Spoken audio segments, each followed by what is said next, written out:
ওসমান হাদির বাদ-জোহর মানিক মিয়া এভিনিউর দক্ষিণ প্লাজায় ওসমান হাদির জানাজা, সেখান থেকে সরাসরি যুক্ত হচ্ছেন সহকর্মী মিজান আহমেদ। এছাড়া যুক্ত হচ্ছেন আমাদের আরেক সহকর্মী আরিফুর রহমান। মিজান আহমেদ, প্রথমে আপনার কাছে যেতে চাই, কি তথ্য রয়েছে জানাবেন আমাদের। যেমনটি একটু আগে আমার সহকর্মী দাউদ তার প্রতিবেদনের মধ্য দিয়ে জানাচ্ছিলেন, হাদির ব্যক্তি জীবনেও কিন্তু আমাদের বিদ্রোহী কবি, জাতীয় কবি কাজী নজরুল ইসলামের ব্যাপক প্রভাব ছিল। বিদ্রোহী কবিতা অসংখ্যবার তিনি আবৃত্তি করেছেন এবং সেই বিদ্রোহী কবির পাশেই হয়তো তাকে শোয়ানো হবে, সে তথ্যটি আমাদের কাছে রয়েছে। আধিপত্যবাদ এবং ফ্যাসিবাদ বিরোধীর অকুতোভয় যোদ্ধা যে চেতনার মশাল জ্বালিয়েছেন, সেই চেতনার মশালে অনুপ্রাণিত হয়ে লাখো লাখো মানুষ কিন্তু হাজির হওয়ার জন্য আজকে মানিক মিয়া এভিনিউর উদ্দেশ্যে বিভিন্ন প্রান্ত থেকে ছুটে আসছেন। আমরা কথা বলবো নলছিটি থেকে আসা হাদিরই সহকর্মী, সহপাঠী মুস্তাফিজ বিল্লাহর সাথে। মুস্তাফিজ বিল্লাহ, আপনার কাছে জানতে চাই আসলে হাদি সম্পর্কে যদি আমাদের একটু জানাতেন। হাদি ভাইকে আমি ছোটকাল থেকেই চিনি। সে আমাদের জালুকাঠি এনিস কামিল মাদ্রাসায় পড়াশোনা করেছে। ছোটকাল থেকেই তাকে দেখতাম, যেখানে অন্যায় হয়েছে সেখানে সে প্রতিবাদ জানাইত। তার মাথার ব্রেন এত ভালো ছিল, যে কোনো প্রতিযোগিতা বলেন, পড়াশোনায় বলেন, সবসময় যেন ফার্স্ট হতো। এবং তার সবচেয়ে আদর্শ একটাই ছিল, ইনসাফ। সবার সাথে যে যতটুকু পাওয়ার তাকে সে ততটুকুই দিত। আমরাও জানি যে উনি ইনসাফ ভিত্তিক বাংলাদেশের রাষ্ট্র কাঠামো করার আন্দোলন করছিলেন। তো নতুন এবং ফিরে আসা গ্রাহকদের জন্য নগদে চলছে ক্যাশব্যাক সহ প্রতিদিন হাজারো উপহার জেতার সুযোগ। হবে আশা আর ফেরা, সারপ্রাইজ সেরা। আপনার কাছে জানতে চাই যে কেমন ছিল আসলে হাদি? হাদিবের সাথে আমার সাথে যতটুকু যেদিন থেকে পরিচিত, তো সে ছিল একটা ইনসাফের প্রতীক। সে চাইছিল সবার ন্যায্য অধিকার যেন সে ফিরে পায়।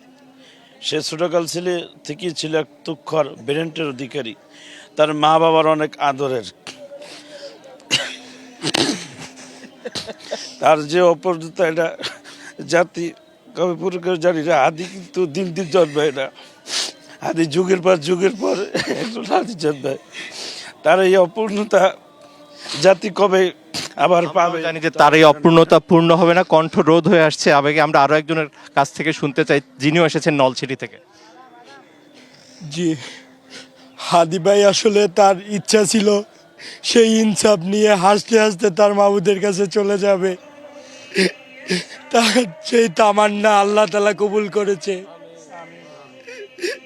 কিন্তু আমরা তো সামনে অনেক বিপদ থাকবে। এই হাদিরা আমাদেরকে আর পরামর্শ দিতে পারবে না, পূর্বে যা দিয়েছে ওই পর্যন্তই। আমি এখানে এসে দেখতে পারতেছি লক্ষ কোটি হাদি হয়ে ফিরে আসছে। আমরা যদি চাই ইনকিলাব মঞ্চর সেই যে একটা জঞ্জাল থেকে বেরিয়ে হয়ে আসা একটা যে নতুন রাজনৈতিক কালচার, সেটা প্রতিষ্ঠিত করে এবং এর মাধ্যমে হাদিরা বেঁচে থাকবে। যেমনটি বলছিলেন রেদওয়ান, এখানে আসা নলছিটি থেকে হাদির সহকর্মী এবং অনুজরা, অগ্রজরা, তারা বলছেন যে এক হাদি থেকে লক্ষ হাদি হয়ে ফিরে এসেছে এবং তার যে চেতনার মশাল আধিপত্যবাদ বিরোধী তিনি জ্বালিয়েছেন, তাকে আরো প্রজ্বলিত করতে তারা এগিয়ে যাবেন সামনের দিকে। আপাতত এই ছিল আমার কাছে সবশেষ। ফিরে যাচ্ছি স্টুডিওতে আপনার কাছে। জি, নিশ্চয়ই। জানাজার প্রস্তুতিও যখন হবে আমরা সে সম্পর্কে আপনার কাছ থেকে আমরা জেনে নেব। চলে যাচ্ছে আমাদের আরেক সহকর্মী আরিফুর রহমানের কাছে। মানিক মিয়া এভিনিউতে তিনি আছেন। আরিফুর রহমান, আপনার আশেপাশে কি পরিস্থিতি দেখছেন জানাবেন আমাদের। রেদওয়ান, আমি আছি এই জাতীয় সংসদ ভবনের দক্ষিণ প্লাজার ঠিক সামনে অবস্থান করছি। এখানে হাদির মরদেহ নিয়ে আসা হবে, এখানে জানাজা হবে। সেই জানাজা উপলক্ষে যেটা বাদ জোহর, তার আগে থেকে আমরা দেখেছি সকাল থেকেই তার যে সহযোদ্ধা, তার শুভাকাঙ্ক্ষীরা ঠিক এই জায়গাটিতেই দেখুন আপনি যে দুটো লাইন করা হয়েছে, দীর্ঘ লাইন। এটা আসলে হাদির জানাজার উপলক্ষেই তারা ভেতরে প্রবেশ করবে এবং কি জানাজা অনুষ্ঠিত হওয়ার আগ মুহূর্তেই সাধারণ মানুষের যে ঢল, সেটা কিন্তু আমরা সকাল থেকেই দেখেছি। এমনকি এছাড়াও আমি যদি একটু বলতে চাই, এই জানাজাকে কেন্দ্র করে বলা যায় যে প্রায় 7,000 7,000 সদস্য, বিভিন্ন সংস্থার সদস্যরা প্রায় 7,000 নিয়োজিত আছেন।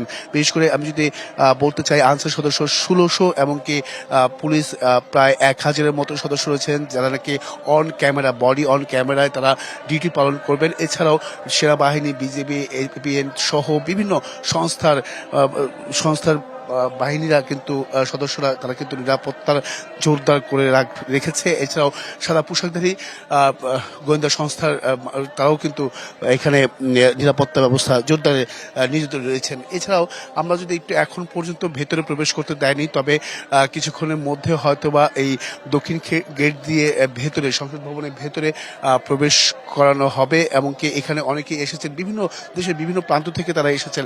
আপনারা কোত্থেকে এসেছেন? আজকে জানাজা তো হাদি আসলে কেমন ছিল? সে এমন একজন লোক ছিল যা বলে শেষ হবে না, ঠিক আছে, অসীম, ঠিক আছে। আমরা চাই হাদি ভাইয়ের মতো আমরা সবাই হাদি হই। এবং আরেকটা মেসেজ দিতে চাই, যেটা না বললেই বুক ফেটে যাচ্ছে, আমাদের কোরআনের পাখি আল্লামা ছাইদি সাহেবকে আমরা এখানেই জানাজা দিতে চাইছিলাম, এই সংসদ ভবনের মাঠে, কিন্তু আমরা দিতে পারি না এই স্বৈরাচার সরকারের কারণে। আমরা চাই প্রধান উপদেষ্টার কাছে আমাদের জোর বিনোদ অনুদান, আমাদের হাদি ভাইয়ের জানাজা নামাজের পর আমরা গাইবীভাবে কোরআনের পাখি আল্লামা সাইদি সাহেবের জানাজা অনুষ্ঠানের জন্য জোরভাবে অনুরোধ জানাচ্ছি।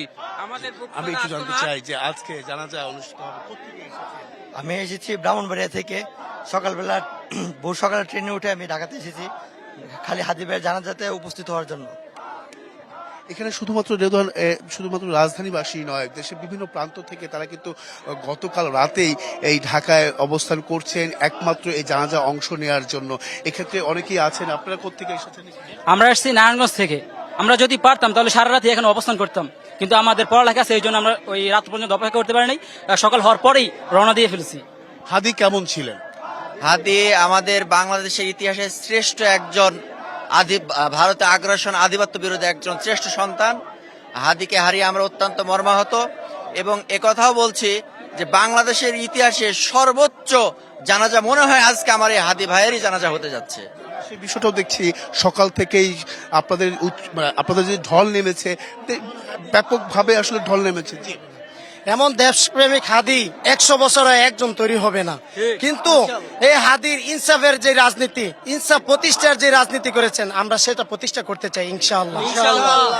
আমরা দেশবাসীকে সাথে নিয়ে আমরা ইনসাফ প্রতিষ্ঠার যে লক্ষ্য হাদি করে দিয়েছেন আমাদেরকে, সেটা আমরা প্রতিষ্ঠা করব। সেই স্বপ্নটাই আসলে দেখেছেন, বিচার আমরা চাই। জি জি, অবশ্যই সেই স্বপ্নটাই কিন্তু দেখছেন হাদি, যে ইনসাফ প্রতিষ্ঠিত করা দেশের। সেই প্রেক্ষাপটে যদি আমি একটু বলতে চাই যে খণ্ড খণ্ড মিছিল নিয়ে দেশের বিভিন্ন প্রান্ত থেকে তার শুভাকাঙ্ক্ষীরা তার শেষ বিদায় জানাতে এই জানাজা অংশ নিতে এসেছেন।